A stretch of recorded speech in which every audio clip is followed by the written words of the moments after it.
주전 850년경에 메소포타미아와 중동의 일대를 통치하던 아수르의 세력이 약화되면서 아람이라고 하는 새로운 나라가 급부상하기 시작했습니다. 그 일대의 주도권을 새롭게 이 아람이라고 하는 나라가 장악하기 시작하면서 시작되는 이야기가 바로 오늘 본문의 배경인 것이죠. 이때 이 신흥 강국인 아람 나라의 장군으로 주변 나라들을 정복하는 데 혁혁한 공을 세웠던 사람 한 사람이 있는데, 그가 우리가 그 이름을 익히 들어 알고 있는 나만이라고 하는 장군입니다. 이 사람이 어떤 사람인가에 대한 그의 이력에 대해서 성경은 이렇게 소개하고 있습니다. 아람 왕의 군대 장관 나아만은 그 주인 앞에서 크고 존귀한 자니 이는 여호와께서 전에 저로 아람을 구원하게 하셨음이라. 저는 큰 용사라. 나아만이 누구라고요?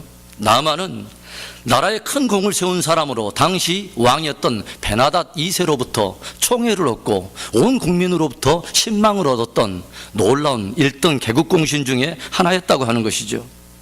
그래서 왕이 그를 총애하고 온 국민들의 그에게 존경과 경의를 표할 만큼 온 나라가 그를 존귀하게 여기는 국가 제2의 실세였다고 말할 수 있어요. 그래서 오늘날로 따지자면 3군 사령관 정도, 아니면 국방장관 정도의 높은 직위를 가진 대단한 인물이었다는 것을 우리는 알 수 있습니다. 그런데 오늘 본문은 나아만의 그 이전의 화려한 경력 뒤에 그 이전의 화려한 경력을 굉장히 무색하게 할 만큼, 그리고 그것을 그 이력에 치명적인 손상을 입힐 만한 또 하나의 짧은 이력을 이렇게 덧붙이고 있습니다. 무엇입니까? 그러나 문둥병자더라. 그는 큰 용사였지만 문둥병자였다는 것입니다. 나아만의 원래 이름의 뜻의 의미는 즐거움이라고 하는 의미를 가지고 있어요. 부와 명예와 권력이 그를 따르고 그에게는 탄탄대로의 미래가 펼쳐져 있는 사람입니다. 전쟁에서 나라를 구국한 구국공신이요 민족의 영웅이었습니다. 이 정도가 되면 여러분 한번 생각해 보세요. 얼마나 이제 살맛나는 인생이 펼쳐지겠어요. 그가 이 자리에 올라오기까지 얼마나 그는 피땀을 흘리면서 노력을 해서 이 자리를 쟁취했겠습니까? 이제 남들이 부러워할 정도의 신망을 한 몸에 얻고서 즐겁고 안락한 삶을 누릴 만한 때가 된 것입니다. 그런데 그 인생에 찾아온 이 청천벽력 같은 문둥병이라고 하는 이 문제와 위기는 그의 화려한 과거와 그리고 현재, 그리고 그에게 앞으로 장미꽃 인생을 펼쳐줄 미래에 청천벽력 같은 철퇴를 가하면서 먹구름이 잔뜩 드리워진 절망을 안겨다 준 것입니다.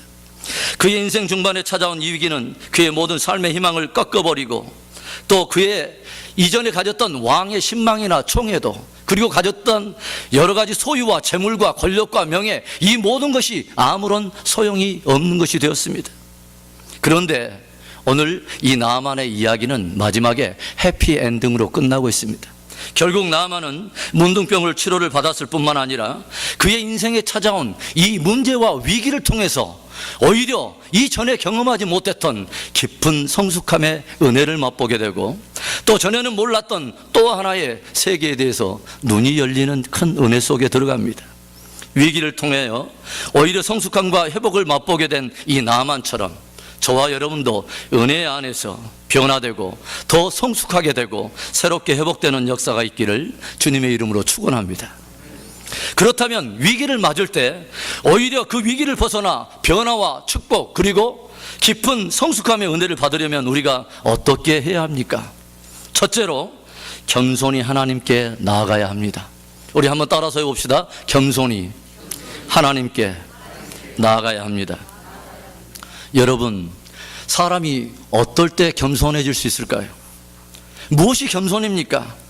겸손이 어디서 시작될까요? 참된 겸손은 저와 여러분이 모든 인생이 하나님 앞에 설 때에만 빚어지는 아름다운 성품이라고 말할 수 있어요. 계급장도 떼고 이제는 경력도 떼어버리고 사람이 어떻다는 모든 평판을 떠나서 있는 그대로의 모습, 나만의 모습, 문둥병자의 모습으로 있는 그대로 하나님 앞에 서게 될 때에 진정으로 우리는 주님 앞에 겸손하게 되는 것입니다. 그때 우리는 진실로 겸손하게 되고 바로 그때 주님께로부터 오는 놀라운 은혜를 경험하게 되는 것입니다. 성경은 오늘 나만 장군의 사건을 다루면서 나만이 이스라엘과의 전쟁 가운데 나아가서 잡아온 한 계집 아이에 대한 이야기를 거론하고 있습니다. 나만이 전쟁 중에 이스라엘의 작은 계집 아이를 포로로 잡아서 자기 아내의 수발을 드는 몸종으로 삼았습니다. 그런데 그 작은 계집 아이가 주인 마나님에게 들려주는 말이 이것이었습니다. 주인 마님, 우리 그 주인 대신 나만 장군이 내 고향인 사마리아 땅에 있는 선지자 앞에 있었으면 얼마나 좋았을까요? 그 앞에 갔으면 우리 주인 나만의 모든 질병이 아마 치료됐을 텐데, 이런 말을 들려줬습니다. 무슨 말입니까? 그 나만 장군이 사마리아에 있는 엘리사라고 하는 선지자 앞에 가면 이 병은 분명히 치료될 수 있다는 것입니다. 얼마나 놀라운 복음이에요. 그러자 이 말을 들은 여주인이 자기 남편 나만 장군에게 이야기하고, 나만 장군은 왕에게 이것을 알려서 왕으로부터 친서를 가지고 많은 사신단을 거느리고 이스라엘 국경을 넘어서 이제 선지자 엘리사를 찾아갑니다. 여러분, 나만이 누군데 작은 계집종, 포로된 그 계집종 아이의 그 말에 귀를 기울여 있습니까? 나만이 누군데 그 계집종의 소리만 듣고 이방의 선지자 한 사람 만나겠다고 대사신단을 끌고 그 국경을 넘어갈 수 있겠습니까? 그런데 인생에 찾아온 그 놀라운 위기는 나만 장군에게 아름다운 선물을 가져다 줍니다. 무엇일까요? 겸손이라고 하는 선물입니다. 겸손. 이제는 덕지덕지 붙어있는, 내 삶에 덕지덕지 붙어있는 권력과 명예, 그리고 지위와 부의 화려한 경력을 다 내려놓고 문둥병자 나만으로서 이스라엘 국경을 넘어 하나님의 말씀을 가지고 있는 선지자를 찾아가게 된 것입니다. 오늘 사건은 저와 여러분에게 중요한 교훈을 줍니다. 위기를 만날 때 있는 그대로의 모습으로 하나님 앞에 겸손하게 나아가라는 것입니다. 겸손히 나아갈 때 그 겸손한 사람에게 비로소 복음이 들리기 시작하고, 그 겸손한 자에게만 베푸시는 하나님의 은혜를 경험하게 되는 것입니다. 하나님은 오늘도 의인을 부르러 오신 것이 아닙니다. 하나님은 오늘도 우리 가운데 죄인을 부르러 오신 것입니다. 성경에 무수한 사람들이 자기 인생에 찾아온 여러 가지 문제와 위기를 가지고 주님 앞에 나아갔습니다. 잘 나가던 가정에 풍파가 일기 시작하고 딸이 흉악히 귀신 들렸어요. 잘 풀려가던 인생의 중반에 풍을 맞아서 이제는 38년 동안을 베데스다 연못에 누워있고 온 가족으로부터 버림받은 인생이 되어버렸습니다. 기적과 성공을 맛보며 탄탄대로의 길을 행하던 제자들의 발길 앞에 그 행로에 광풍이 몰아닥칩니다. 성경에 나오는 인물들은 문제와 위기가 없는 사람들의 이야기가 아니에요. 문제와 위기가 있으면서도 여전히 지위로 포장하고 재물로 포장하고 고상한 종교로 포장하고 명예로 포장한 사람들의 이야기가 아닙니다. 문제와 위기를 만났지만 그 문제와 위기 앞에 깨져버리고 상하고 찢김 그대로 있는 모습을 가지고 주님 앞에 나아간 사람들의 이야기며, 그들을 향한 주님의 긍휼을 입은 복되고 아름다운 사람들의 이야기인 것입니다. 은혜의 강을 향해 나아가는 우리들에게 때때로는 가장 거침이 되는 것은, 나는 아무런 문제가 없는 듯, 나는 아무런 위기가 없는 것처럼 고상하게 포장하고 있는 도도한 교만일 수가 있다고 하는 것이죠. 요한복음 3장에 보면 니고데모라고 하는 인물이 나오죠. 그는 바리새인이었습니다. 그리고 백성들의 명망을 얻고 존경을 얻고 있는 종교적인 지도자요 또 선생이었습니다. 그런데 예수님이 전하는 복음을 그가 듣게 되었어요. 그런데 그 복음이 이 니고데모라고 하는 연륜이 있고 종교적인 선생이요 많은 사람들의 명망을 입고 대단한 명예를 가지고 있는 한 사람의 영혼을 흔들기 시작하고, 나에게 형식이 있음에도 불구하고, 그리고 나에게는 많은 이들에게 가르칠 만한 방대한 윤리와 전통에 대한 지식이 있음에도 불구하고 여전히 구원에 대한 참된 확신이 없는 자신의 실체를 다 드러냈습니다. 이때 니고데모가 조용히 청년 예수를 찾아옵니다. 비록 자신의 지위와 연륜 때문에 또 사람의 시선 때문에 낮에 백주에 찾아오지는 않았지만, 그래도 그 영혼에 갈등하는 그 문제를 가지고 있는 그대로 모든 체면과 지위와 모든 것을 다 내려놓고 밤에 예수를 찾아갑니다. 그리고 그 밤에 니고데모는 어떠한 곳에서도 들을 수 없는 거듭남의 신비와 영생에 대한 놀라운 복음을 듣고 주님의 자녀가 되었습니다. 겸손이 뭐라고요? 있는 그대로의 모습으로 주님 앞에 나아가는 것입니다. 계급장도 띄고 직분도 띄고 사람의 평판도 다 띄고 문제 있는 그대로의 모습으로 주님 앞에 서는 것이 참된 겸손입니다. 능하신 하나님의 손 아래서 저와 여러분이 겸손하면 주님은 참으로 겸손한 저와 여러분에게 회복과 은총의 귀한 은혜를 베푸실 것입니다. 참으로 문둥병은 나만의 모든 삶을 망가뜨릴 만한 엄청난 위기요 또 문제였지만 그것은 나만으로 하여금 겸손이라고 하는 품성을 빚어내는 아름다운 선물이 된 것입니다. 우리 시편 51편 17절의 말씀을 우리 한번 읽어봅니다. 시작. 하나님의 구하시는 제사는 상한 심령이라. 하나님이여 상하고 통회하는 마음을 주께서 멸시치 아니하시리라. 우리가 잘 알고 있는 시편에 몇 개 안 되는 참의 시 중에 하나입니다. 다윗이 햇사람 우리아의 아내를 겁탈하고 그 남편인 우리아마저도 전장의 맨 선봉에 의도적으로 배치함으로 인해서 적장으로부터 죽게 만들었던 이 범죄로 인해서 하나님 앞에 회개할 때 지은 시가 바로 시편 51편입니다. 다윗이 범죄했을 때 나단 선지자가 찾아왔어요. 그리고 나단 선지자가 하나의 비유로 다윗을 책망하기 시작합니다. 왕이여, 어떤 한 두 친구가 있었습니다. 그런데 한 사람은 대단한 부를 가지고 있는 거부요, 한 사람은 굉장히 가난해서 작은 암양 새끼를 하나 사다가 마치 자기의 자녀처럼 기르는 그렇게 참으로 가난한 친구였습니다. 그런데 부자 되는 이 사람에게 먼 곳으로부터 한 행인이 찾아왔는데 이 손을 대접하기 위해서 자기의 풍성한 것으로부터가 아니라 오히려 하나밖에 없는 그 암양 새끼, 이웃이 가지고 있는, 가난한 이웃이 가지고 있는 그 암양 새끼를 빼앗아다가 그것으로 도살하여서 그것으로 요리해서 대접했다고 합니다. 이 이야기가 채 끝나기 전에 다윗의 얼굴이 일그러지더니 굉장히 분노하기 시작해요. 이런 쳐 죽일 놈이냐, 이런 쳐 죽일 놈이 있느냐, 이 일을 행한 사람은 마땅히 죽을 자라. 저가 저를 불쌍히 여기지 않고 이 일을 행하였으니 그 양 새끼를 4배나 갚아주어야 하리라. 이 분노하는 다윗 앞에 지금까지 겸손한 태도를 견지했던 나단 선지자가 인상을 곱게 하면서 다윗에게 이렇게 말을 합니다. 당신이 그 사람이라. 당신이 바로 그 사람이라.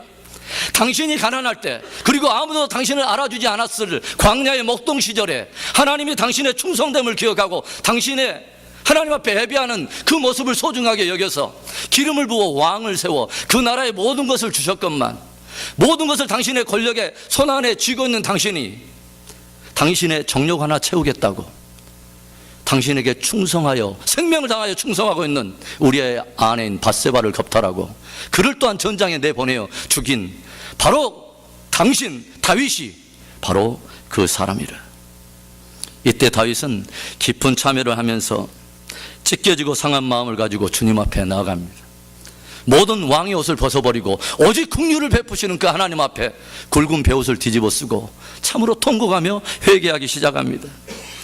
범죄하여서 인생의 신앙의 위기는 맞았지만 있는 그대로의 모습을 가지고 나아갈 때 주님은 다윗을 다시 용서하시고 회복하시고 다시 한번 다윗의 인생에 남은 삶을 훨씬 더 영화롭게 사용하였음을 믿을 수 있기를 바랍니다.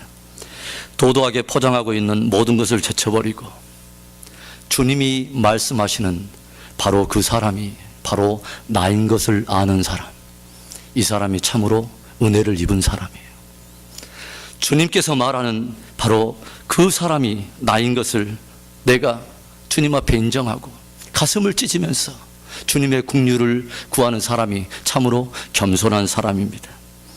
내가 그 사람인 것을 알고 주님의 긍휼을 구하는 것이 참된 은혜인 줄을 믿습니다. 사랑하는 성도 여러분, 오늘 여러분의 삶에 또는 여러분의 가정에, 여러분의 자녀에게 어떤 위기나 또는 문제가 찾아오지는 않았습니까? 문제와 위기를 만날 때 있는 그대로의 모습으로, 문제를 가지고 위기를 가지고 있는 그대로의 모습으로 또 상한 심령으로 은혜의 자리로 나아가서 오히려 그것을 벗어나 참된 성숙함과 회복의 은총을 맛보는 저와 여러분이 될 수 있기를 주의 이름으로 축원합니다. 위기를 맞을 때 오히려 변화와 축복 또 성숙하며 은혜를 받으려면 어떻게 합니까? 둘째로 자기를 부인할 줄 알아야 합니다. 우리 따라서 해보겠습니다. 자기를 부인할 줄 알아야 합니다. 병원에 가면 의사가 굉장히 다루기 힘든 사람들이 있대요. 어떤 사람일까요? 그것은 이미 진단과 처방을 자기가 다 가지고 의사를 찾아온 사람이. 내 생각에는, 내 경험으로는요, 이렇게 말하면서 의사의 진단과 처방에 맡기지 않고 자기 생각과 경험을 주관하는 사람이 굉장히 쉽지 않은 환자라고 그래요. 피아노를 가르치는 선생님에게는 어떤 학생이 가장 힘든 학생인지 알아요? 바이올을 치고 체르니를 치는 이런 사람이 아니에요. 바이올 치고 아스피린을 먹는 이런 사람이 아니에요. 피아노를 치되 어떻게 치냐면 이미 잘못된 방법으로 연주하는 것에 길이 들어버린 학생, 그리고 자기가 잘못된 방법으로 하고 있는 것을 옳다고 생각하면서 선생을 찾아오는 사람에게 이 학생을 참 가르치기가 힘들다고 그래요. 오늘 나아만이 작은 아이의 소리에 귀를 기울이고 겸손히 그 병을 고치려고 선지자를 찾아온 것까지는 대단히 칭찬할 만한 일이에요. 그런데 그것이 대단한 일이라고 왕의 친서를 받아가지고 대사신단을 이끌고 엄청난 애물을 이끌고 말들과 병거들을 이끌고 동원하면서까지 그렇게 선지자를 찾아갈 일이 무엇입니까? 거대한 사신단과 함께 이스라엘에 도착한 나아만이 왕의 친서를 보여줬습니다. 그런데 그 친서에 이렇게 기록되어 있는 거예요. 나의 신망하는 나의 신하 나아만을 보내니 당신이 이 병을 고쳐주시오. 이 말을 들은 왕이 옷을 찢으면서 통곡을 하면서 말을 합니다. 내가 어찌 하나님이 간데 이 문둥병을 고치며, 내가 어찌 하나님이 간데 사람을 죽이기도 하며 살리는 일을 할 수 있으랴. 이 사람이 이 친서를 가지고 와서 우리에게 공공연연하게 시비를 붙여서 전쟁을 통해서 우리나라를 통으로 삼키려고 하는 하나의 계략이 아니냐. 이것 때문에 가슴을 치면서 울고 있을 때 엘리사 선지자에게 이 말이 들립니다. 그리고 엘리사가 말을 해요. 저들을 내게로 보내소서. 이스라엘 가운데 참된 하나님의 선지자 있는 것을 내가 보이겠나이다. 그런데 드디어 이제 말들과 병거들을 이끌고 엘리사 선지자의 집 앞에 도착했습니다. 그런데 엘리사로부터 어떠한 반응이 나옵니까? 10절을 우리 한번 읽어봅니다. 10절 시작. 엘리사가 사자를 저에게 보내어 가로되 너는 가서 요단강에 몸을 7번 씻으라. 내 살이 여전하여 깨끗하리라. 아멘. 대사신단을 이끌고 은 10달란트와 금 6,000개 의복 10벌을 가지고 엄청나게 폼나는 예물을 가지고 이제는 잔뜩 기대감을 가지고 여기까지 찾아왔는데 정작 엘리사라고 하는 이름도 단 한 번 듣지 못했던 청구석에 처박혀 있는 이 선지자가 정작 나와보지도 않고 사환 하나를 보내서 던지는 말이 저기 요단강에 가서 7번 몸을 씻으라. 그리하면 내 살이 여전하여 소송하리라. 이런 말을 던져주는 것입니다. 나만의 기대에 완전히 찬물을 끼얹을 뿐만 아니라 모든 사신들 앞에서 창피를 당하고 무안을 당한 거예요. 그러자 나만이 가만히 있겠어요? 이것에 어떻게 반응합니까? 11절을 또 봅니다. 나만이 노하여 물러가며 가로되 내 생각에는 저가 내게로 나와 서서 그 하나님 여호와의 이름을 부르고 당처 위에 손을 흔들어 문둥병을 고칠까 하였도다. 내 생각에는 여러분, 이 말에 우리는 깊이 주목해 볼 필요가 있습니다. 자기 생각이 이미 다 있었다는 것이에요. 자기가 선지자에게 찾아오기 전까지 이미 이 사람 안에는 여러 가지 그림들이 있었다는 거예요. 그 생각이 뭐예요? 내가 문둥병을 가지고 있는 내가 저에게 나가는 것이 아니라 저가 내게 나와서 내가 비록 문둥병 환자지만 군대 장관 아니냐 이거예요. 그래서 나와가지고 정식으로 서서 문둥병 위에 그 환처 위에 저가 손을 얹고 믿습니다 하면서 한번 축복하면서 이 병을 고쳐줄 줄 알았다는 거예요. 그런데 돌아온 반응이 뭐예요? 나와보지도 않고 사환 하나만 딸랑 보내서 하는 말이 요단강에 가서 7번 몸을 씻으라는 그 말만 남긴 거예요. 이것에 대해서 분노하기 시작하는 것이죠. 또 그의 생각이 뭐예요? 12절 말씀을 봅니다. 다메섹강 아마나와 바르발은 이스라엘 모든 강물보다 낫지 아니하냐. 내가 거기서 몸을 씻으면 깨끗하게 되지 아니하려 하고 몸을 돌이켜 분한 모양으로 떠나니. 그의 또 다른 생각이 있는 거예요. 뭐예요? 아마나와 바르발강이 훨씬 요단강보다 깨끗하다는 것이지. 자기 땅 아라면은 요단강보다 훨씬 수질도 좋고 넓고 정말 웅장한 그런 좋은 강들이 있다는 거예요. 왜 하필이면 굳이 이 작고 별로 깨끗해 보지 않는 이 요단강을 내가 들어가야 하느냐는 거지. 여기에 들어간다고 무슨 문제가 해결이 되겠느냐는 거예요. 여러분, 오늘 이 본문의 말씀을 조용히 주목해 보세요. 오늘 나아만이 정말 하나님의 은혜의 강에 들어가지 못하게 만드는 것, 치료를 받지 못하게 만들고 변화와 성숙함을 맛보지 못하게 만드는 이 신앙의 걸림돌은 무엇입니까? 자기 생각입니다. 자기 생각이. 그 은혜의 강으로 나오는데 걸림이 되는 것이 무엇입니까? 자기 경험입니다. 출애굽한 이스라엘 백성들이 광야를 행진해 갈 때 계속되는 이스라엘 백성들이 불평과 불만으로 인해서 하나님께서 진노해서 심판을 내린 적이 있어요. 그들 가운데 불뱀을 보내서 진의 한 끝을 사르면서 그들을 물어 죽이게 한 것입니다. 이때 이 사건으로 해서 모세가 하나님 앞에 간절히 기도할 때 하나님께로부터 오는 복음이 무엇이었습니까? 모세로 하여금 놋으로 뱀 하나를 만들어서 놋뱀으로 장대에 높이 매달아 저를 본 자마다 살게 한 것이 하나님께로부터 오는 복음이었습니다. 그런데 성경이 무엇이라고 말합니까? 보는 자마다 살았더라. 보는 자마다 살았더라. 그런데 그들 가운데 굉장히 위대한 사람들이 있었어요. 죽은 사람들이 있었어요. 그런데 그 사람들이 어떤 사람들이었을까요? 보지 않는 사람들이었습니다. 보지 못하는 사람들이었어요. 그들은 그러면 왜 보지 않았을까요? 자기 생각이 있었던 거예요. 자기 경험이 있었던 거예요. 꼭 보아야 사나? 한 번 본다고 그렇게 살 수 있을까? 자기만의 생각, 자기만의 경험.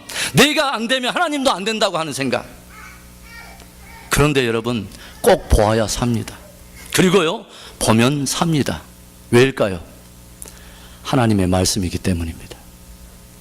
성경이 이 사건을 다루면서 예수 그리스도에 대한 복음을 깊이 다루고 있다고 하는 것은 매우 의미심장한 일이에요. 요한복음 3장 14절과 15절의 말씀을 봅니다. 함께 읽어봅시다.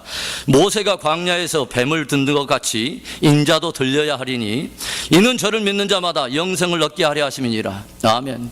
모세가 광야에서 뱀을 들었을 때 하나님의 말씀대로 순종하여 저를 본 자들이 다 살아난 것처럼 자기들이 이성에 역행하고 생각에 역행하고 자기 이성과 충돌할지라도 하나님의 말씀이기 때문에 믿고 바라본 자들이 다 살아난 것처럼 십자가에 달리신 예수 그리스도를 믿는 자마다 하나님의 말씀대로 영생을 얻게 된다고 하는 것입니다. 베드로가 밤새도록 고기를 잡았지만 허탕을 쳤어요. 그런데 젊은 예수 그리스도가 자기 배에 오르면서 하는 말이 뭐예요? 깊은 데로 가서 그물을 내리라. 자기의 경험에는 역행하는 거예요. 자기 이성에는 이게 도저히 합당하지 않는 거예요. 수용할 수 없는 거예요. 그럼에도 불구하고 뭐라고 말합니까? 내가 밤을 맞도록 내가 수고하였지만 다시 한번 내가 주의 말씀을 의지하여 내가 깊은 곳에 그물을 내리리다. 그래서 성경이 무엇을 말해줍니까? 내 이성에 어긋나고 내 생각의 경험과 충돌할지라도 깊은 곳에 말씀대로 그물을 내렸더니 2배 가득하게 차고 남음이 있었다고 성경은 말을 해주고 있습니다. 대부분 은혜 안에 깊이 들어가지 못하는 사람들을 보면요, 자기만의 생각이 너무 많아요. 자기의 경험을 너무 신뢰해요. 때로는 자기가 입고 있는 옷이 장애가 되고 자기 체면이 장애가 될 때가 있어요. 명예와 권력이 장애가 됩니다. 그래서 말에서 내려오지 않은 채, 옷 하나도 바꿔 입지 않은 채, 아무런 변화에 어떤 액션 하나 있지 않은 채 자기 생각으로 신앙을 하기 때문에 깊은 은혜의 강으로 들어가지 못할 때가 많다는 거예요. 나의 생각과 주님의 말씀이 여러분 충돌할 때 저와 여러분은 어떻게 반응합니까? 나만처럼 분해서 몸을 돌이켜버립니까? 아니면 주의 말씀 앞에 겸손히 나를 부인하고 순종하며 따라갑니까? 자기를 부인하고 주님을 따르며 은혜와 진리의 자리에 들어가서 참된 변화와 성숙함을 경험하는 참으로 복된 저와 여러분들 되시기를 주의 이름으로 축원합니다. 위기를 맞을 때 오히려 변화와 회복 그리고 성숙함의 은혜를 받으려면 어떻게 해야 합니까? 마지막 3번째로 순종의 분량을 채워야 합니다. 따라서 합니다. 순종의 분량을 채워야 합니다. 직접 나와보지도 않고 사환을 통해서 요단강에 몸을 7번 씻으라 말한 이 엘리사 선지자의 태도에 화가 난 이 나아만이 몸을 돌이켜서 오던 길로 되돌아가려 합니다. 그런데 이때 종들이 그를 붙잡고 이렇게 말을 합니다. 주인님, 만일 선지자인 저 사람이 당신에게 더 큰 일을 하라고 했다 하더라도 당신이 그것을 하지 않았을까요? 당신의 병만 나을 수 있다면 요단강에 들어가는 것이 뭐 큰 대수라고, 그것 하나 옷을 벗지 못하고 말에서 내려오지 못하고 그것 하나 들어가서 씻는 것이 뭔 대수입니까? 저는 이 글을 읽으면서 나아만이 가지고 있는 참 복 중에 하나는 주변에 좋은 종들이 있다는 거예요. 참 좋은 벗들이 있어요. 만약에 옆에 있는 종들이 장군님 돌아갑시다 까짓 거, 여기 강 아니면 없습니까? 아마나가 바르발강, 좋지요. 그리고 돌아가자마자 군대를 일으켜서 저 선지자를 당장 그냥 잡아 죽이고 이스라엘을 아주 본때를 보여줍시다, 이렇게 말했을 수 있잖아요. 그러나 정작 그렇게 되면 나아만은 결코 치유받을 수 없었을 거예요. 정작 그렇게 되면 하나님이 예비하신 또 하나의 놀라운 은혜의 강에 그는 몸을 담그지 못했을 거예요. 하나님이 주고자 하는 놀라운 신비의 세계, 하늘의 세계, 영원한 그 나라에 대한 안목을 그는 경험할 수 없었을 거예요. 여러분의 곁에도 여러분의 말에 동조해 주는 사람이 아니라 쓴 소리지만 주의 말에 귀 기울이게 하고 주의 말에 순종하도록 권면해 주는 참으로 영적이고 좋은 벗들이 많이 있기를 주의 이름으로 축원합니다. 엘리사의 모습에 분하여 그 자리를 떠나려는 나아만의 모습을 보면서 우리는 하나님의 말씀 앞에 순종의 자리로 나가기까지가 왜 그렇게 힘이 드는지, 우리들의 마음속에 있는 하나님의 말씀에 대한 순종에 더딘 우리들의 무딘 마음의 한 단면을 보게 됩니다. 결국 축복해 주시고 다시 변화시켜 주시고 새롭게 하시고 놀라운 은혜의 세계를 경험케 하도록 하나님께서 예비하신 모든 축복의 또 약속의 말씀들이지만 우리들은 그 말씀 앞에 얼마나 우리는 순종이 더딘가 하는 거예요. 회유하는 종들의 말에 이제 나아만이 결국 말에서 내려옵니다. 그리고 그가 달고 있는 계급장이 붙어있는 모든 옷들을 하나하나 다 벗어버리고 자기의 치부인 문둥병이 드러난 상태로 요단강, 아마나와 바르발공보다 훨씬 못해 보이는 그 요단강에 7번 몸을 잠그기 시작해요. 그리고 7번째 들어가 물 위로 나왔을 때 나아만의 몸은 어린 아이의 살과 같이 전에와 같이 여성하게 회복되었습니다. 7번 몸을 씻을 때까지 여러분 생각해 보세요. 얼마나 그 마음속에 회의감이 들었을까요? 한번 들어갔습니다. 그리고 나왔는데 조금이라도 진도가 나가면 좋은데 전혀 아무것도 변하지 않는 거예요. 상황이 아무것도 변하지 않았어요. 마음속에 예전에 가졌던 의심이 다시 또 올라오기 시작하죠. 2번째 들어갔어요. 나왔어요. 아무런 일도 일어나지 않습니다. 5번째, 6번째를 들어갔다 나오는데 마음속에 이 엘리사 선지자가 보였던 그 태도가 생각이 나고 자기의 그 직분이 다시 생각이 나고 계급장이 생각이 나고 다시 한번 분노를 일으키면서 되돌아가고 싶은 마음이 꿀떡 같아요. 그럼에도 불구하고 우리가 나아만에게서 배워야 될 아주 좋은 교훈 하나는, 그럼에도 불구하고 회의가 일어나고 여러 가지 의심이 일어나고 내 생각과 여러 가지 이성의 충돌이 일어날지라도 그럼에도 불구하고 순종의 분량을 채웠다는 것입니다. 14절 말씀을 함께 읽습니다. 나아만이 이에 내려가서 하나님의 사람의 말대로 요단강에 7번 몸을 잠그니 그의 살이 어린아이의 살같이 회복되어 깨끗하게 되었더라. 아멘. 성경에서 여러분 읽어보면 하나님 앞에, 사람들 앞에 말고 하나님 앞에 가장 아름다운 것이 여러분 무엇일까요? 순종입니다. 저와 여러분은요, 우리가 그리스도인이라면 사람 앞에서 무엇이 가치 있는가가 아니라 하나님 앞에 무엇이 값진 것인가, 하나님 앞에 무엇이 중요한 것인가, 무엇이 하나님 앞에 급한 것인가에 대한 인식의 전환이 있어야 하는 것입니다. 하나님 앞에 순종이 참으로 아름다운 거예요. 오직하면 하나님 말씀하잖아요. 순종이 무엇보다 나아요? 제사보다 낫고. 순종이 제사보다 낫대요.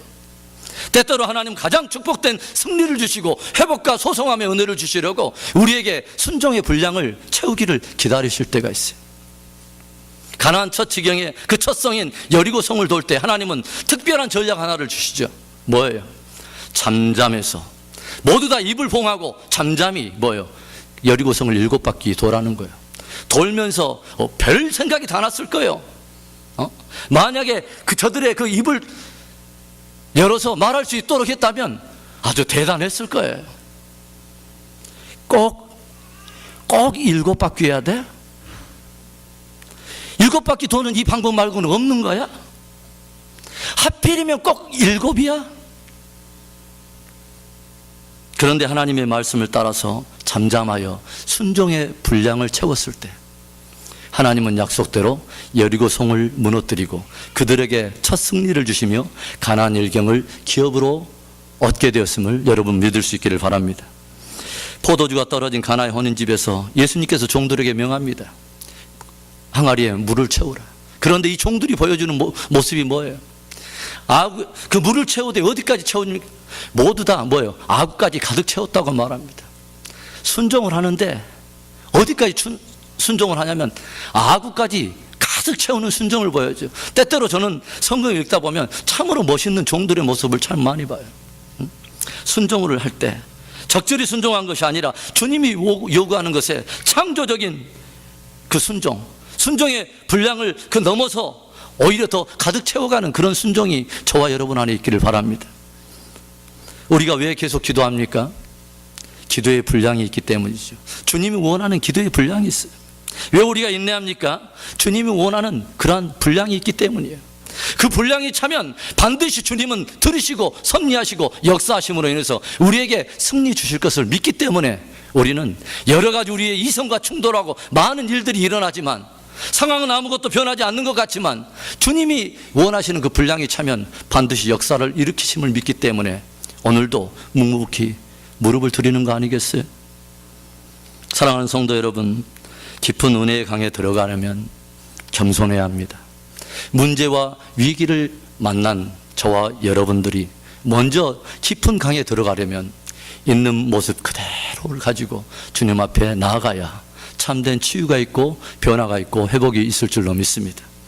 저와 여러분의 생각과 주님의 말씀이 충돌할 때 자기를 부인하고 주님을 따르는 겸손이 있기를 바라요.